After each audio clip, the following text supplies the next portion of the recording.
astronauts were only supposed to be up there for 8 days, but because of the Biden administration's lack of urgency, they ended up spending 9 months in space.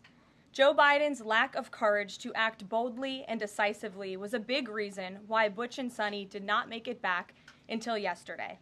But President Trump doesn't waste time. Immediately after taking office, President Trump directed Elon Musk and SpaceX to rescue these brave astronauts alongside NASA.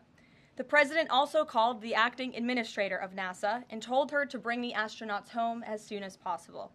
As acting administrator Janet Petro said herself yesterday, per President Trump's direction, NASA and SpaceX worked diligently to pull the schedule a month earlier. The president looks forward to welcoming Butch and Sunny to the Oval Office when they are recovered. This historic mission brings new meaning to President Trump's promise to always look out for the forgotten man and woman. On another important matter, yesterday, President Trump and President Putin spoke about the need for peace and a ceasefire in the Ukraine war.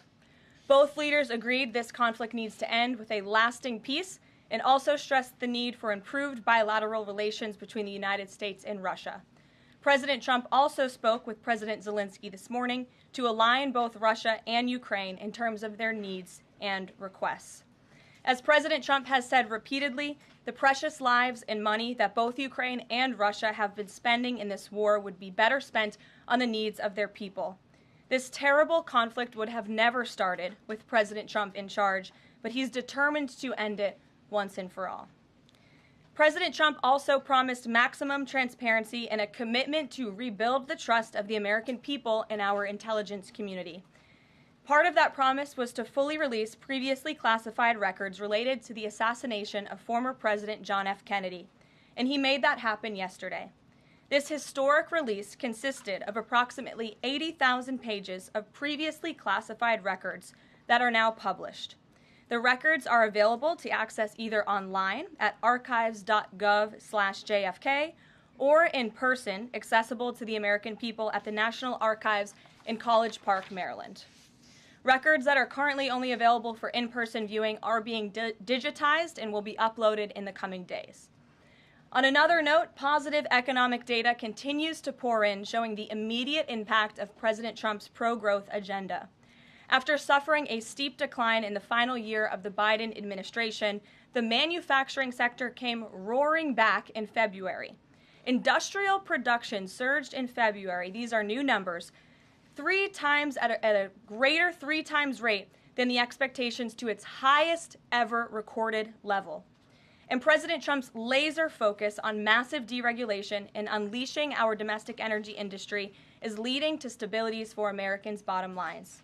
As Newsweek summed it up today, gas prices are plummeting under President Trump. And the Trump administration continues to make American communities safer through our ongoing mass deportation campaign of illegal alien criminals. Yesterday, FBI Director Kash Patel announced the agency captured another fugitive from its 10 most wanted list, securing the extradition of Francisco Javier Roman Bardeles, a key senior leader of the brutal MS-13 gang. And the brave men and women of ICE also arrested a number of dangerous aliens across the country in recent days. You will see them on this screen. ICE San Francisco just arrested a citizen of Guatemala convicted of sexual battery. ICE New Orleans arrested a citizen of Ecuador convicted of rape in Suffolk County, New York. ICE Atlanta arrested a citizen of Mexico convicted of assault by strangulation. ICE Dallas arrested a citizen of Mexico convicted of assault with a firearm and rape with a foreign object. And ICE Houston arrested a citizen of Guatemala convicted of indecent sexual contact with a child in Texas. These are heinous criminal alien monsters who the previous administration allowed to flood into our country. And every time President Trump and this team deport one of them, our country becomes safer. Finally, before I open it up to questions, I want to tout how successful our efforts have been in filling out President Trump's administration.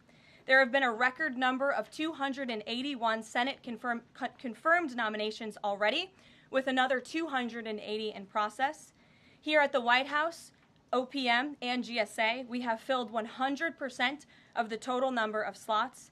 And this is a record number of placements in the first 58 days of any administration and a testament to the caliber and the sheer quantity of talented people who want to work for President Trump to make America great again. Here in our new media seat today, we have Katie Pavlich. Katie is the editor of townhall.com, which is a subsidiary of Town Hall Media. It's a leading conservative news and opinion outlet based right here in Washington, D.C., with writers and journalists reporting around the country. Last year, Town Hall Media had 60 million unique users and 1.4 billion page views, with a broad reach on a number of social media platforms. With that, Katie, please kick us off. Thank you, Caroline. Really appreciate it. Sure. Thank you. So given the back and forth with this U.S. District Judge and the administration's use of the Alien Enemies Act, does the President plan to send new and additional flights of Venezuelan gang members, now designated as foreign terrorists, from the U.S. to El Salvador or elsewhere? Can Americans expect to see those flights sometime soon? Americans can absolutely expect to see the continuation of the mass deportation campaign that has been successfully led by this President, Secretary of Homeland Security Kristi Noem, and also our Secretary of State, Marco Rubio. Since you brought up the judges, I would like to point out that the judges in this country are acting erroneously. We have judges who are acting as partisan activists from the bench. They are trying to dictate policy from the President of the United States. They are trying to clearly slow walk this administration's agenda, and it's unacceptable. As the President said last night, we will continue to comply with these court orders. We will continue to fight these battles in courts, but it's incredibly apparent that there is a concerted effort by the far left to judge shop, to pick judges who are clearly acting as partisan activists from the bench in an attempt to derail this president's agenda. We will not allow that to happen. And not only are they usurping the will of the president and the chief executive of our country, but they are undermining the will of the American public, tens of millions of Americans who duly elected this president to implement the policies that are coming out of this White House. And then one more question. Senate Minority Leader Chuck Schumer said yesterday that he was united with Democrats in working against Americans who, quote, their attitude is, I made my money all by myself, how dare your government take my money from me? Or, I built my company with my bare hands, how dare your government tell me how to treat my customers? What is the president's response to this given his upcoming tax agenda and need to work on Capitol Hill? Well, we certainly hope that Democrats all of a sudden are for more money in the pockets of the American public. The president has made it incredibly clear that he is committed to tax cuts. He is committed to passing a big reconciliation package later this year, ending no taxes on tips, taxes on overtime, no taxes on Social Security for our hardworking seniors. And we encourage everybody on Capitol Hill to support that when it comes to the finish line, especially Democrats who clearly need a boost from the American public right now. Their approvals are at an all-time record low. Thanks for being with us, Katie. Garrett. I have one other question, but I want to follow up on Katie's question, actually. You said the mass deportation campaign would continue, but she asked about the flights specifically. Will those flights to El Salvador continue while this case is being appealed? We don't have any flights planned specifically, but we will continue with the mass deportations. And I would just like to point out that the judge in this case is essentially trying to say that the president doesn't have the executive authority to deport foreign terrorists from our American soil. That is an egregious abuse of the bench. This judge does not have that authority. It is the opinion of this White House and of this administration, and that's why we're fighting this in court. And it's very, very clear that this is an activist judge who is trying to usurp the president's authority. Under the Alien Enemies Act, the president has this power, and that's why this deportation campaign has continued. And this judge, Judge Boasberg, is a Democrat activist. He was appointed by Barack Obama. His wife has donated more than $10,000 to Democrats, and he has consistently shown his disdain for this president and his policies, and it's unacceptable. I wanted to go about the idea that these people are all foreign terrorists, but Judge Boasberg was originally appointed by George W. Bush and then elevated by Barack Obama. I just feel like I should clear that up. Well, let me just say something to that effect, Garrett. 67% of all of the injunctions in this century have come against which president? Donald J. Trump. Let me say that again. 60% of the injunctions by partisan activists in the judicial branch have come against President Donald Trump, and 92% of those have been from Democrat-appointed judges. This is a clear, concerted effort by leftists who don't like this president and are trying to impose or slow down his agenda. So, Given that, do you think it's a good use of Congress's time and the president's political capital to try to impeach and remove a federal judge, which would take 67 votes you're unlikely to get in the Senate? Well, look, the president has made it clear that he believes this judge in this case should be impeached, and he has also made it clear that he has great respect for the Chief Justice John Roberts, and it's incumbent upon the Supreme Court to rein in these activist judges. These partisan activists are undermining the judicial branch by doing so. We have co-equal branches of government for a reason, and the president feels very strongly about that. Jackie. Thanks, Caroline. What options does the president have to, he says he's going to follow court orders. He wouldn't defy a court order, but he's raised these concerns about these judges acting in such a partisan way.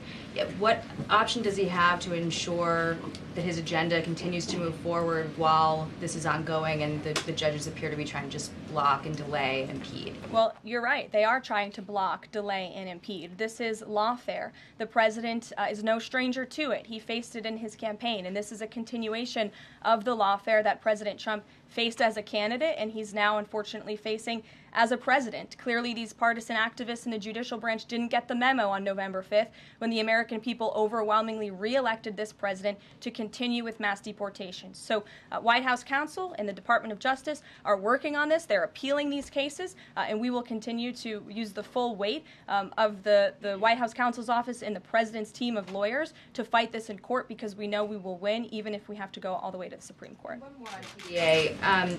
Andy McCarthy said in an interview with Hugh Hewitt, he certainly agrees with what the president is trying to do with the Alien Enemies Act, but he's not sure that the law is completely on his side.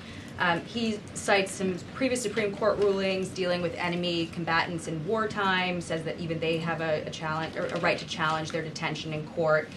He raised concern also that while TDA has been designated as a terrorist organization, these individuals hadn't been prosecuted for terrorism. So my question is, will the president ask Congress potentially to declare war on these cartels for the invasion that he's talked about so that he's on stronger legal footing? Well, we absolutely disagree with the legal opinion of the individual that you mentioned. We would not have moved forward with this if we didn't believe the president. This was within the president's executive authority to continue with this mass deportation effort under the authority provided to him under the Alien Enemies Act. And when you read the act, as I did last time at the podium, a predatory incursion is absolutely what has happened with Tren de Aragua. They have been sent here by the hostile Maduro regime in Venezuela, and the president, immediately upon taking office, designated TDA as a foreign terrorist organization. And under this act, it is within the president's authority to deport these terrorists. And anybody trying to defend these terrorists who have now been sent off of American soil should talk to the families of the individuals who these heinous monsters have killed and have raped. If you talk to those families, they are so heartened by the president's decision to take tough action and to use his executive authority, something that no other president has been willing to do, because President Trump does what he says he's going to do, and he is deporting these foreign terrorists from American soil to secure our homeland, and he's within his rights to do that. Jennifer. Very quickly on Tesla, there's a website that's trying to dox Tesla owners across the country and saying they're only going to take down personal information when people show that they've sold their cars. What's the administration going to do about that? I haven't seen that website, but we certainly think it's despicable, the violence that has taken place against Tesla, the company, its employees, and also just Americans who have chosen to drive an electric vehicle. Many of them are Democrats, by the way. Democrats were big supporters of Tesla and of electric vehicles until Elon Musk decided to vote for Donald Trump. So we would like Democrats to also come out and condemn this heinous violence that we have seen, and I believe the Attorney General has said she's investigating these incidents as acts of domestic terrorism. Jennifer. On Ukraine, can you say, is the White House going to pause foreign military aid or intelligence sharing with Ukraine, as Russia says it's pushing for, and then have a follow-up on the Federal Trade Commission? Sure. When it comes to Ukraine, I do have a statement for you from the National Security Advisor and also the Secretary of State. First, I'd like to reiterate what the President said earlier following his call with President Zelenskyy this morning. He said he just completed a very good telephone call with President Zelenskyy. It lasted approximately 1 hour. Much of the discussion was based on the call made yesterday with President Putin in order to align both Russia and Ukraine in terms of their requests and needs. We are very much on track, and I will ask Secretary of State Marco Rubio and Mike Waltz to give an accurate description of the points discussed. That statement will be put out shortly. Well, I have that statement for you right here. Bear with me. as I read it. Today, President Trump and Ukraine's President Volodymyr Zelenskyy had a fantastic phone conversation. President Zelenskyy thanked President Trump for a productive start for the work of the Ukrainian and American teams in Jeddah on March 11th. The meeting of the senior officials from both nations significantly helped in moving toward ending the war. President Zelenskyy thanked President Trump for the support of the United States, especially the Javelin missiles that President Trump was first to provide and his efforts towards peace. The leaders agreed Ukraine and America will continue working together to bring about a real end to the war, and that lasting peace under President Trump's leadership can be achieved. President Trump fully briefed President Zelenskyy on his conversation with Putin and the key issues discussed. They reviewed the situation in Kursk and agreed to share information closely between their defense staffs as the battlefield situation evolved. President Zelenskyy asked for additional air defense systems to protect his civilians, particularly Patriot missile systems, and President Trump agreed to work with him to find what was available, particularly in Europe. The two leaders also agreed on a partial ceasefire against energy. Technical teams will meet in Saudi Arabia in the coming days to discuss broadening the ceasefire to the Black Sea on the way to a full ceasefire. They agreed this could be the first step toward the full end of the war and ensuring security. President Zelenskyy was grateful for the president's leadership in this effort and reiterated his willingness to adopt a full ceasefire. President Trump also discussed Ukraine's electrical supply and nuclear power plants. He said that the United States could be very helpful in running those plants with its electricity and utility expertise. American ownership of those plants would be the best protection for that infrastructure and support for Ukrainian energy infrastructure. President Zelenskyy also thanked President Trump for continuing to push humanitarian concerns, including the exchange of prisoners of war. He noted they had just had a successful exchange and thanked the president for his leadership on that. President Trump also asked President Zelenskyy about the children who had gone missing from Ukraine during the war, including the ones that had been abducted, and President Trump promised to work closely with both parties to help make sure those children were returned home. They agreed all parties must continue the effort to make a ceasefire work. The presidents noted the positive work of their advisors and representatives, especially Secretary Rubio, National Security Advisor Mike Waltz, Special Envoy Kellogg, and others. The presidents instructed their teams to move ahead with the technical issues related to implementing and broadening the partial ceasefire. The presidents instructed their advisors and representatives to carry out this work as quickly as possible. The presidents emphasized that in further meetings, the teams can agree on all necessary aspects of advancing toward lasting peace and security. That is a lengthy statement that was just given to me, so thanks for bearing with me. Our office will, of course, provide this after. And as you know, as I just pointed out in the statement, the president's team of negotiators and national security experts will be heading to Saudi again later this week to continue working on and ironing out the details. But I would just like to emphasize we have never been this close to peace, and it's only because of President Trump that we are here. I think a couple of years ago, as you all reported on the war, it was incomprehensible to have a partial ceasefire in this conflict. And today, that is true because of the leadership of this president. So they agreed to closely share information between their defense staffs. Does that mean all intelligence sharing will continue? So the White House is rejecting Russia's request to pause. Intelligence sharing in terms of defense for Ukraine will continue to be shared. Mary. Thanks, Caroline. I have two questions. One on the United States Institute of Peace and then on the Supreme Court, if that's okay. Sure. So on the United States Institute of Peace, this is a little bit wild. I understand the old president refused to leave after he was removed from his position. He barricaded himself in his offices, had to be escorted out by police, left the building without Wi-Fi, telephones, elevators, and more, and is now telling media that DOGE broke in and illegally removed him. So can you comment on this sequence of events and specify, did DOGE illegally enter? I'm really glad you brought this up, Mary.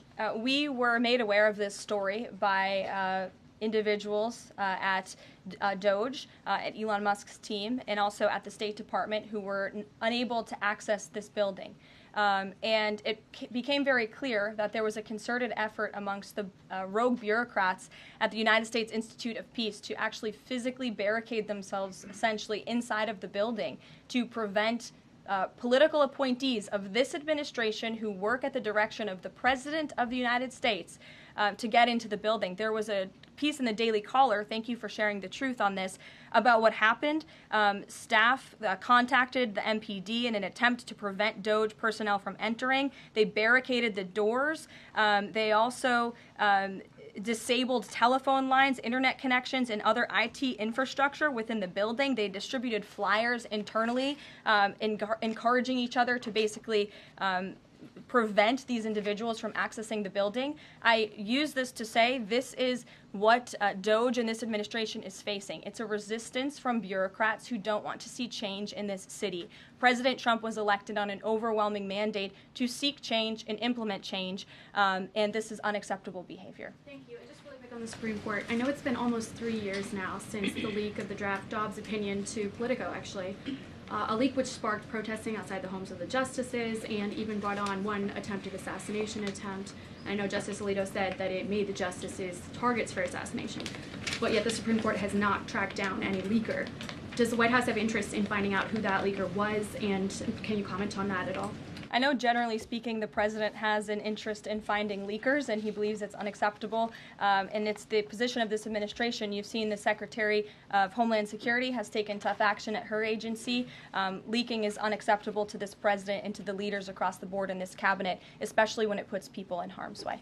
Sure. Thank you, Caroline.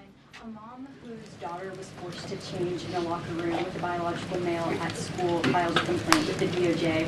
How will the Trump DOJ deal with violations of President Trump's orders protecting women and girls like this? I would defer you to the Department of Justice on that specific case, but the president has made it incredibly clear that it is the policy of this administration that there are only two genders, male and female, only two sexes rather, male and female, and that we are not going to tolerate such behavior by men pretending to be women. The president will continue to strongly stand for the rights of women and girls, not just in sports and on athletic fields, but also in private spaces like locker rooms and bathrooms. Sure. Go ahead. Thank you. On the FTC, two quick questions. Can you explain the president's thinking in his decision to fire the two Democratic commissioners, especially given that Mark Meadow is on track to be confirmed next week and there would be a Republican majority? My biggest question is why now? Sure. Because the time was right to let these people go, and the president absolutely has the authority to do it. And they were given ample notice in a letter that I believe your outlet reported on. So it pretty much explains exactly why this administration chose to let those individuals go. Is the ultimate goal to get this to the Supreme Court to try to overturn the 1935 precedent? The goal was to let these individuals go. If we have to fight it all the way to the Supreme Court, we certainly will. Rachel. Back to those deportation flights to El Salvador, can the administration provide any more details on how authorities determined that each of those men were in fact members of a gang? And if the White House can publish images, photos, videos of those men, why can't the administration just release basic information like their identities and names? We are not going to reveal operational details about a counterterrorism operation, but what I can assure you, as I said on Monday, we have the highest degree of confidence in our ICE agents and our Customs and Border Patrol agents who have committed their lives to targeting illegal criminals in our country, particularly foreign terrorists, and they had great evidence and indication.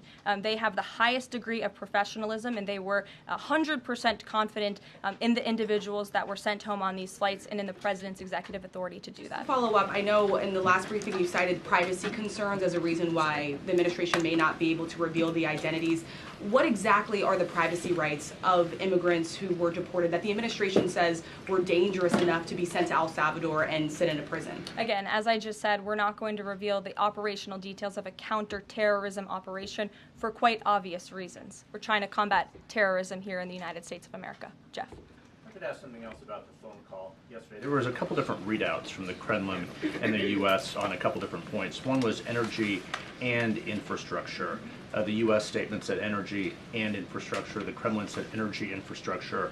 What is your understanding of what the actual substance of that disagreement was? Then I have one other question on that. I would defer you to the readout that was provided by the White House. That's our understanding, and that's the truth. And if I could ask a question about the judge as well. How does a president define a bad judge? Is it just someone who disagrees with him?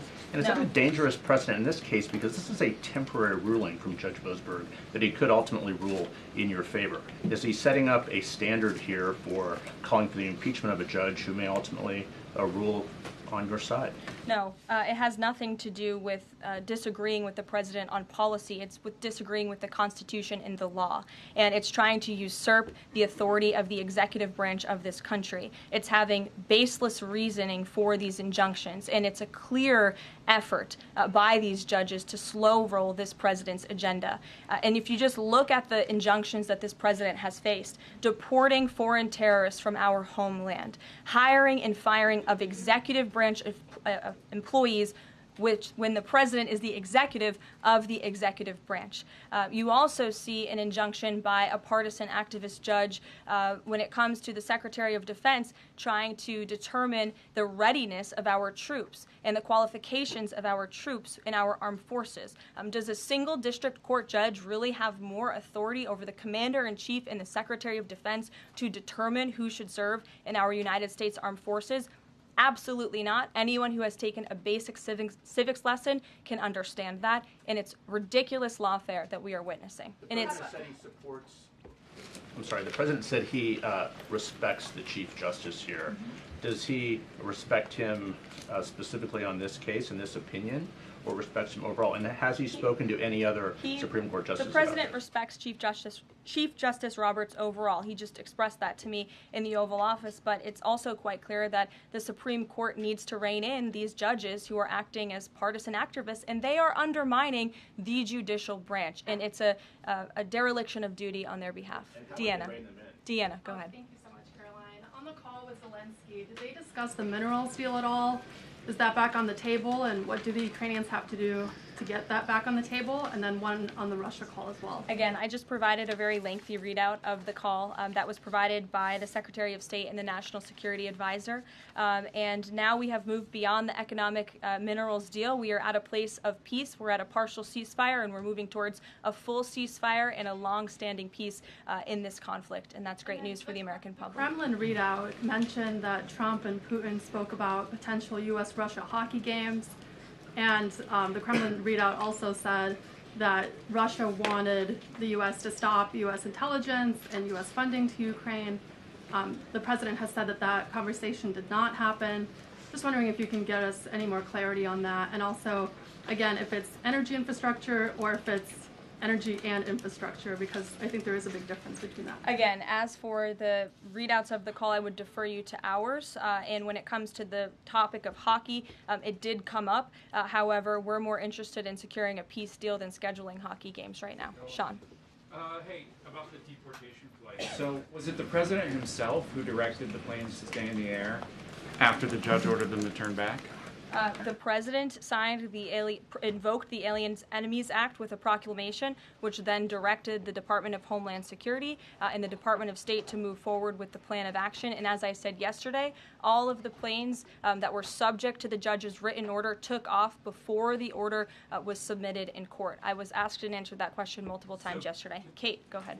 Is the president still considering pressuring Russia with sanctions or tariffs to try to get a full ceasefire? And is there any kind of deadline or timeline that the White House has in mind for when that pressure might ramp up? Again, the president had a nearly 2-hour-long call with President Putin yesterday. We provided a readout of that call, and we have his negotiating team heading to the Middle East this week to continue these discussions in regards to sanctions and any other details. I'm not going to give a readout of those from this podium. And on TikTok, is Oracle the leading contender for a deal? And would the U.S. back a deal that keeps TikTok's algorithm and the underlying technology still in Chinese hands? As President Trump does so well, we don't get ahead of ourselves when we are in the midst of the art of the deal. So when the president and this team are ready to announce a deal on TikTok, which is a high priority for the president, we will make that known. I've seen that reporting, but I'm not going to comment on it just yet. Sure, go ahead.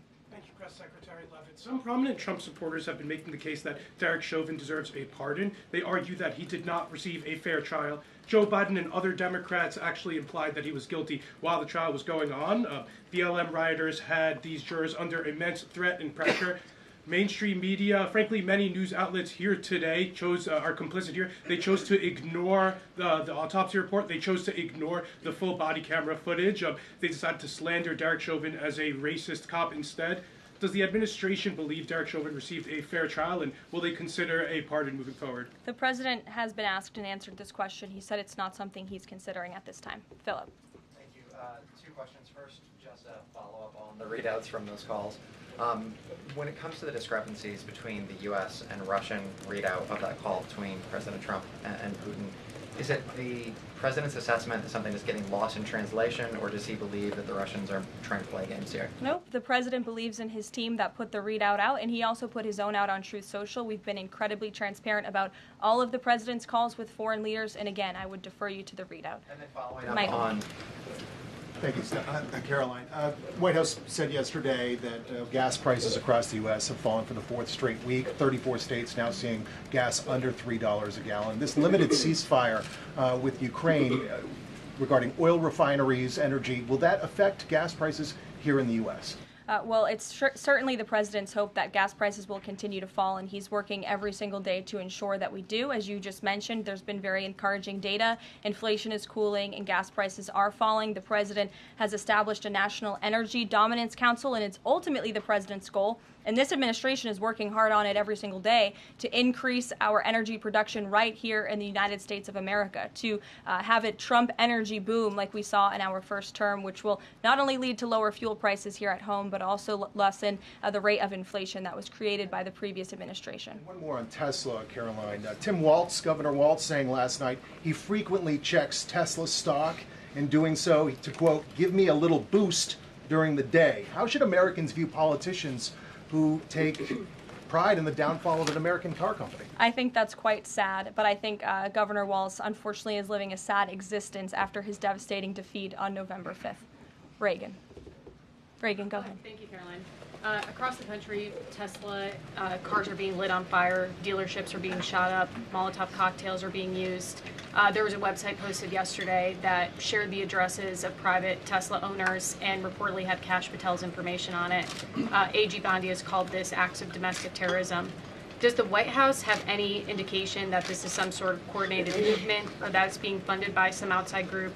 And do you know if the investigation by the DOJ is being investigated as incidents of organized terror? I believe the Attorney General has made her comments clear on that. She is investigating these events as acts of domestic terrorism, and we fully condemn them. And as I said earlier to Jackie's question, we think it's despicable what is happening to not just this American company, but also their innocent employees. And again, innocent Americans who drive these vehicles. We condemn it wholeheartedly. Sure. More than 24,000 workers in 18 agencies are in the process of being reinstated. What is your message to these workers, and can you assure them they won't be fired again as the administration directs agencies to do more layoffs? Well, the administration is complying with the court's order. Again, as I have spoken about repeatedly, we think it's despicable that we have judges acting as judicial activists, partisan activists, trying to dictate who the President of the United States, the executive of the executive branch, can hire and fire. We have never seen anything like this. We are fighting this in court, and we will continue to fight it all the way to the Supreme Court if we have to. And as for federal employees, it's been the very common sense position of this president and the administration that bureaucrats here in Washington, D.C. need to show up to the office just like the rest of America. Middle-class Americans, from doctors to business owners to teachers to law enforcement officers, have to show up to their offices every single day. And the president has made it a clear priority that people in this city have to do the same. And we are also continue to be committed to reducing the scale of our workforce and to reducing the size of our federal bureaucracy here in Washington, D.C. to save taxpayers' money. Annie, go ahead. Thanks so much. In the statement that you read, you referenced the president's interest in helping return Ukrainian children to their parents and to their families. There's an organization that provides intel and information about those children that their aid has been cut. It's a Yale University program that used foreign aid. And I'm curious if, as part of this new thinking with Ukraine, that aid might be unfrozen. I have no updates about that or that specific program at this time. Karen. Thanks, Caroline. Just a Follow up on your answer to the question on the minerals deal. You said that the White House has moved beyond the minerals deal. What does that mean? Is that no longer on the table? Nope. It means the minerals deal was that first set of framework that you all saw in that very public meeting with President Zelenskyy and President Trump in the Oval Office. We are now focused on a long-term peace agreement. As you know, on that deal, or that meeting between President Zelenskyy and President Trump, the Ukrainian president at the time wasn't talking about a greater peace deal. We are now at that place where we are talking about that. So we've moved beyond just the economic minerals deal framework, and we're looking at a lasting ceasefire. Right now we're at a partial ceasefire, but again, the president is sending his highly skilled, intelligent, and experienced team to Saudi Arabia later this week to continue fighting for peace in this conflict. And I would just reiterate one more time, we have never been closer to peace than we are today. Thank you very much, everybody. We'll see you later. Caroline, you can go, guys, a question.